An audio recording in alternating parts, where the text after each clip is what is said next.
This is Ideas Worth Exploring by Mark MacDonald. In the late 1800s, two fossil hunters named Edward Drinker Cope and Othniel Charles Marsh had an intense and ruthless rivalry. They would sabotage each other's finds and destroy promising fossil beds so the other couldn't get to them. They would spy on each other, bribe each other's employees, or just outright steal their finds. Cope and Marsh were financially and socially ruined by this battle for dominance. But during this time, they also made many important contributions to the field of paleontology, or the study of fossils and ancient life. This period was called the Bone Wars. In this episode, we're talking about dinosaurs. Dinosaurs have been extinct for millions of years, yet every 3-year-old seems to be an expert on them. So, given the fact that time machines haven't been invented yet, how is it possible to know everything we know about dinosaurs? For example, it was only in the last 20 or 30 years that it became widely accepted that many species of dinosaurs were covered in feathers. How could we possibly know this? Specifically, we're going to talk about 3 fields that shed evidence on the ancient world. First, geology, the discovery of fossils and how their location in the rock gives us information we can use. Second, chemistry, and specifically how a technique called radiometric dating lets us know how old different fossils are. And third, biology, and how an understanding of modern animals helps us understand what life was like millions of years ago. And then, after all that, we're going to talk about the different types of chicken nuggets. But first, a word from our distant ancestors. In ancient times, people knew about fossils, but there wasn't a wide agreement about what they were. In China, they found dinosaur bones and thought they belonged to dragons. They even crushed up the bones and used them in medicine. Apparently, powdered dragon bone had healing properties. The Greeks thought the dinosaur bones belonged to long-dead mythological beasts or ancient giant humans. Aristotle mentions that he thought fossilized seashells were once living animals, which is true in case you're wondering. But other than that, he doesn't have much to say about them, which is too bad. I always enjoy making fun of Aristotle. So, what is a fossil? Here's a hint. If you toss your dog a dinosaur bone, he'll break his teeth on it because fossils are made of rock. But it's rock that looks very much like a bone. So is it a bone or is it a rock? Is it a rocky bone? Fossils are usually formed from bones or teeth or shells because other softer tissue tends to decompose. However, how it happens is that sometimes after an animal dies, its bones get covered in mud or sand, and then over time, it gets covered in more and more layers of mud or sand. And when the layers keep building up, this can put a lot of pressure on the layers below, and the pressure eventually turns the lower layers into sedimentary rock. So fossils are almost always found embedded in rock. I'm sorry to ruin your childhood dreams, but you'll never find a T-Rex bone buried in the dirt in your backyard. You have to break open rocks to find dinosaur bones. But you might find a piece of rock with fossilized seashells in it, so not all hope is lost. Anyway, while the surrounding mud or sand is being turned into rock, the bone itself is also being turned into rock through a different process. Over time, water leaks into the buried bone, and this water has minerals dissolved in it. Sometimes the dissolved minerals get left behind and form tiny crystals on each of the cells in the bone. As this is happening, the organic matter in the cells dissolves, and more minerals are left to replace it until these tiny crystals cover both the inside and the outside of each cell and form a crystal cast of the bone from the inside out. It doesn't always turn completely into rock, though.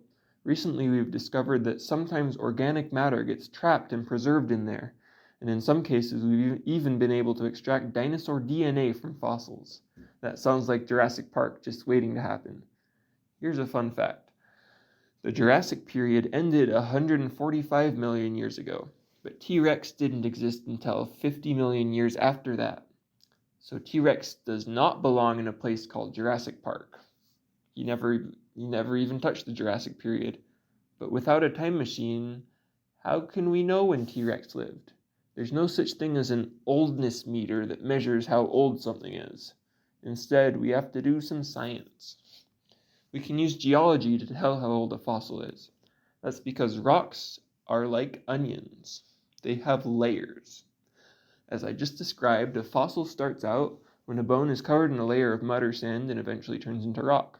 Later, Subsequent layers of mud or sand turn into different layers of rock, and each layer is distinct enough that we can tell them apart.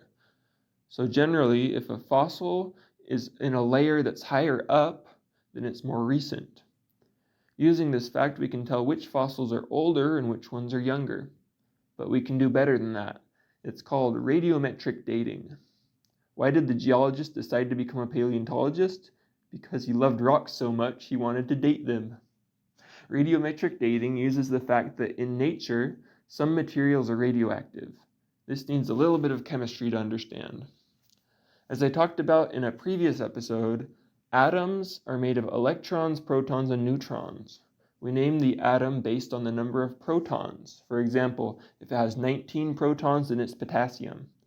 There are a few different elements we can use to date rocks, but I'm going to use potassium as an example.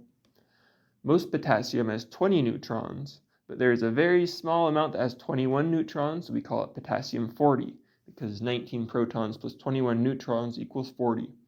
Unlike normal potassium, potassium 40 is slightly radioactive. It turns out that this is what makes bananas slightly radioactive, because they contain a noticeable amount of potassium 40. This radioactivity of potassium means that every once in a while, because of a weird quantum thing, a proton turns into a neutron, and the potassium 40 changes into argon 40, which is a gas.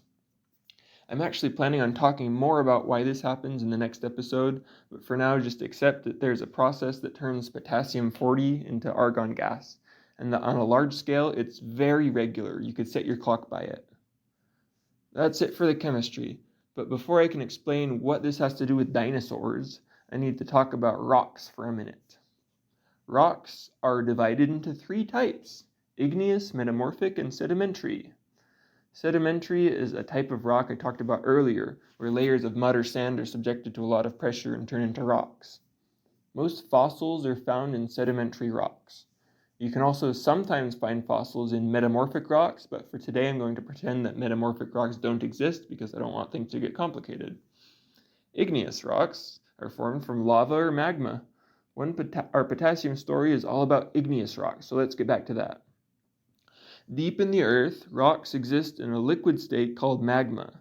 As magma, all the different elements that form rocks are all mixed together, and that includes potassium. When potassium 40 in magma decays and turns into argon gas, the gas escapes. But once the magma has cooled and formed a layer of rock, the argon is trapped inside. So for a given layer of rock, if you can compare the amount of argon to the amount of potassium 40, you know exactly how long it's been since the magma cooled. But wait, you say, isn't magma like really hot? Wouldn't the dinosaur bones melt? Very astute of you, young Padawan. Yes, magma would melt the dinosaur bones, but that's not where the dinosaur bones are. Bones form in sedimentary rock, and magma creates igneous rock. So if we want to date something using the potassium and argon, we need to have a layer of igneous rock above and below the layer of sedimentary rock containing the fossils. Then you can find the age of each of those layers, and they give a bracket for how old the fossil can be. This process of using radioactive isotopes like potassium 40 to find the age of rocks is called radiometric dating. You can use it when there just happens to be a layer of igneous rock above and below the rock you're interested in.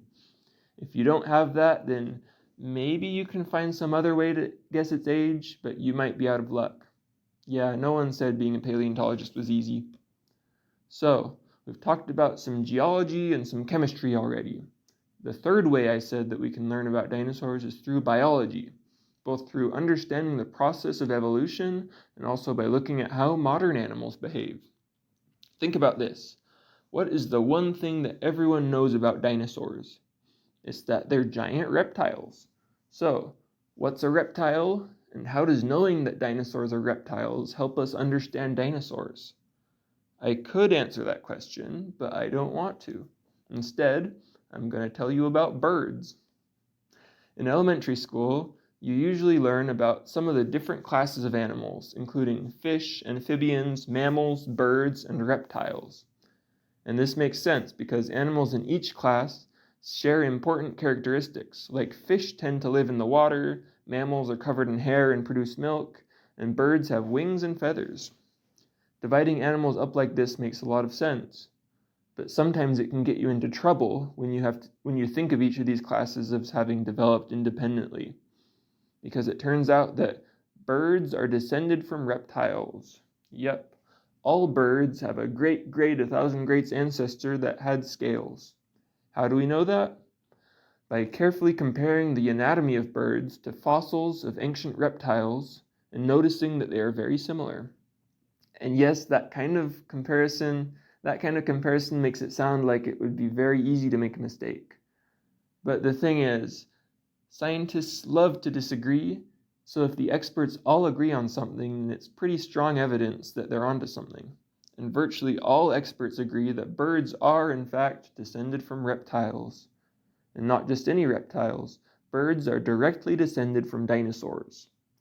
It's completely correct to say that birds are a type of dinosaur. So next time a 3-year-old asks you what your favorite dinosaur is, you can tell him that the only ones you've tried are chicken and turkey, and between the two you prefer chicken. He will be utterly confused, but at least you can congratulate yourself on how clever you are. And another thing, many dinosaurs were covered in feathers. We have fossils of feathers to prove it. It's rare for soft tissue such as feathers to be preserved well enough to survive, but it happens sometimes, and we've found some of it. Okay, now that we're being pedantic and claiming that birds are dinosaurs, let's get some other things out of the way. The big flying lizards like pterodactyls, not dinosaurs. Why not? Are they missing an inherent property of dinosaurness? Maybe they just weren't vicious enough to join the dinosaur club, or maybe they forgot to pay the registration fee. Nope, not true. Pterodactyls were actually very responsible. Instead, the reason we say that pterodactyls are not considered dinosaurs is actually very similar to the reason we say that a spider is not an insect. Insect has a very specific definition, and a spider doesn't fit into it. Spiders have too many legs. In the same way, dinosaur has a very specific definition, and pterodactyls, or pterosaurs to be more precise, don't fit into it. Yes, pterosaurs and dinosaurs have a common ancestor, but so do crocodiles, and we don't call crocodiles dinosaurs. Yes, I know it's weird that birds are dinosaurs and crocodiles aren't, but that's how history happened. Crocodiles and pterosaurs branched off the family line before the lizards we know as dinosaurs came into existence, and birds branched off later. A chicken has a T-Rex for an uncle, while the chicken and the crocodile are only second cousins twice removed. And the chicken and the pterodactyl are third cousins 4 times removed, or something like that. While we're here, why can't you hear a pterodactyl go to the bathroom? Because the P is silent. Okay, we've talked about geology, chemistry, and biology. Now we're going to talk about chicken nuggets. I'm going to briefly describe 5 of the most iconic dinosaurs. And I define the 5 most iconic dinosaurs as the 5 that are depicted on dino chicken nuggets. Now that I think about it, a chicken is a dinosaur. So it's kind of appropriate that dino chicken nuggets are actually made of real dinosaurs. But anyway, the 5 dinos are Stegosaurus, Triceratops, those long-necked ones that have a name that you always forget. Pterodactyls, who you just learned aren't actually dinosaurs, but you don't really care about that because they're still dinosaurs in your heart. And of course, the Tyrannosaurus Rex. Stegosaurus is definitely one of the most iconic dinosaurs. It's the one with the upright plates on its back and the spikes on its tail. The plates give it the name of Stegosaurus, which in Latin means lizard with a roof, because the guy who discovered it thought that the plates laid flat on its back like shingles on a house. The arrangements of spikes on its tail is called a thagomizer, not because thagomizer means anything in Latin, but because there was once a Far Side cartoon about a caveman named Thag. A Stegosaurus was about 28 feet long, or the length of 2.5 black rhinos, or if you prefer, 403 nickels. A Stegosaurus weighed about 6,800 pounds, or the weight of 100 English bulldogs, or 5.5 million goose feathers. From measurements of a Stegosaurus skull, it had a brain that probably weighed no more than 80 grams. That means that its brain was about the size of a walnut. But point of fact, an English bulldog also has the brain the size of a walnut. it's just especially striking that such a huge lizard would have such a small brain in comparison with its size. The first Stegosaurus skeleton was discovered by our friend Othniel Charles Marsh during the Bone Wars. The next dinosaur we'll talk about was also discovered during the Bone Wars, but its discovery was a little more controversial. That long-necked dinosaur that you can never remember the name of, that's a Brontosaurus. Or maybe it's an Apatosaurus. They look very similar. Or maybe it's a Brachiosaurus. It looks just like the other two. So which one is it? The first of these long-necked dinosaurs was the Apatosaurus, or deceptive lizard, which was named by Marsh in the same journal article in which he named the Stegosaurus. Then, 2 years later, he published another article where he described his discovery of a very similar dinosaur, which he called the Brontosaurus, or thunder lizard. But with all the pressure to discover more species than his rival, he was too hasty, because later scientists showed that the Brontosaurus was so similar to Apatosaurus that they should actually be considered the same dinosaur. So, for the next 100 years, Brontosaurus was not only extinct, but it never even existed in the first place. This kind of thing actually happened a lot during the Bone Wars. Their rivalry led to shoddy science. But that's not the end of the story of our friend the Brontosaurus. In 2015, a study went back and found that there were enough differences in their neck and shoulder bones that the two dinosaurs were actually different. So after disappearing for 100 years, the Brontosaurus is back. And good thing too. Thunder lizard is such a cool name. The next one on the list is the pterodactyl, which we've already talked about a little, but I also want to talk about a certain woman who was involved in discovering it. Mary Anning was part of a poor family who lived in the coast of southwest England. Her father took her with him to go out and find and clean fossils that they would sell to tourists. They happened to live on the coast that just had a ridiculous number of fossils, and this was when collecting fossils was more of a hobby than a scientific pursuit.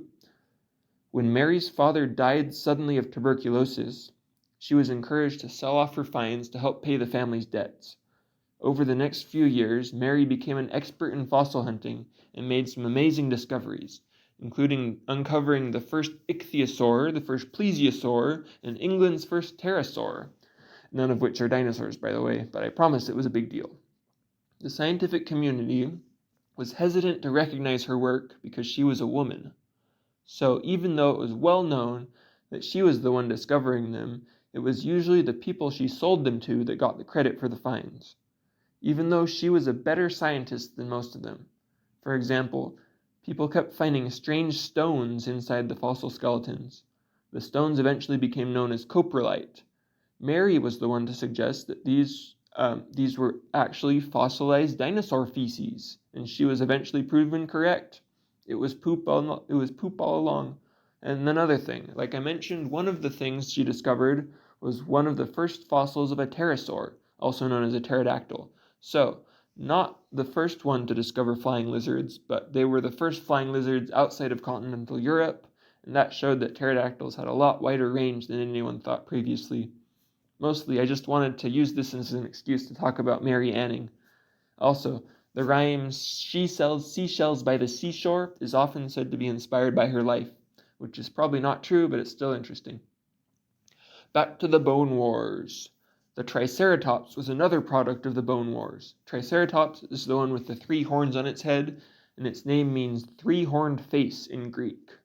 It was named by our friend Marsh, which is impressive because that means he discovered 3 of our chicken nuggets: Brontosaurus, Stegosaurus, and Triceratops.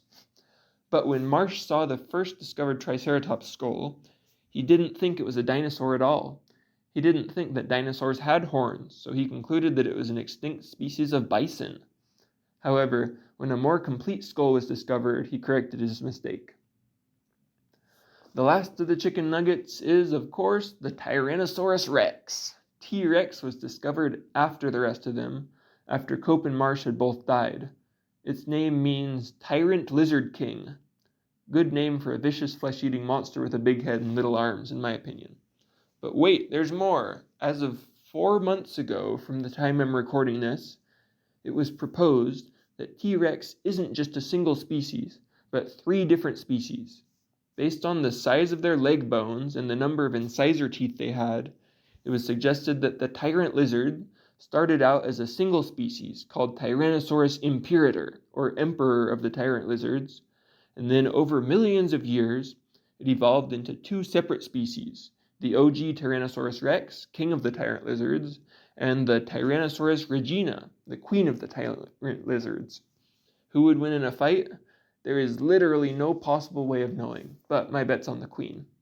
The division of T-Rex into 3 different species is not universally accepted. It might be a mistake, and the differences are just due to variation among individuals.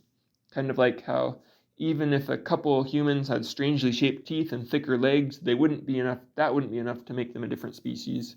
So the debate still rages on, and it normally takes many years to reach scientific consensus. So until that happens, the fate of Tyrannosaurus remains undetermined. Speaking of dinosaur leg bones, here's a mandatory joke break. Paleontologists are having a party to celebrate unearthing the largest ever dinosaur tibia. It's going to be quite the shindig. That's the end of the chicken nuggets. I'll just conclude with some final thoughts about the Bone Wars. Who won the Bone Wars? Just by the numbers, it was probably Marsh. Marsh named 80 new dinosaurs, including 3 of our chicken nuggets, while Cope named 56, a respectable number but still less than 80. Before their discoveries, there were only 9 named species of dinosaur in North America. And all the drama surrounding their discoveries created a, dare I say it, meteoric rise in the popularity of dinos with the public. So despite the fact that Marsh hired spies to steal the findings of Cope, and the fact that Cope kept an elaborate journal of every misdeed Marsh ever made, and the fact that they would sometimes tell their workers to destroy fossils that they didn't have time to excavate to make sure their rival couldn't get to them, despite all that, they both made a huge contribution to the field of paleontology. One more thing. Cope wanted to prolong the Bone Wars even after his death. One of his last requests was for his brain to be measured after his death to show that it was bigger than Marsh's. Yep, he was that petty. Marsh declined the challenge, but Cope's brain was preserved in alcohol, and his skull is still on display at the University of Pennsylvania. I will conclude with a joke. Why has no one ever made a dinosaur omelet? It's because their eggs stinked. But that's not the real answer. Why has no one ever made a dinosaur omelet? Trick question. Any omelet made from chicken eggs is a dinosaur omelet, because birds are dinosaurs. Birds are directly descended from dinosaurs, and any dinosaur expert will tell you without hesitation that birds are modern dinosaurs. The fact was discovered by comparing anatomy of bird skeletons to fossils. We've already discussed how fossils form when bones get trapped and preserved in mud and sand, and minerals slowly replace the organic matter until what's left is mostly rock. We've also discussed how we can find the age of the rock using radioactive dating, but only if there's a layer of igneous rock above and below the rock layer you found in your fossil. So hopefully now you understand how fossils work. But if you take anything away from this episode, I hope you leave with an understanding that if you let your entire career be controlled by an immoral rivalry with another scientist, you'll die penniless and your brain will be put in a jar. Or at least there's a non-zero chance of that happening. Thanks for listening. Next time we're going to be talking about radioactivity. Peace. This has been Ideas Worth Exploring by Mark McDonald.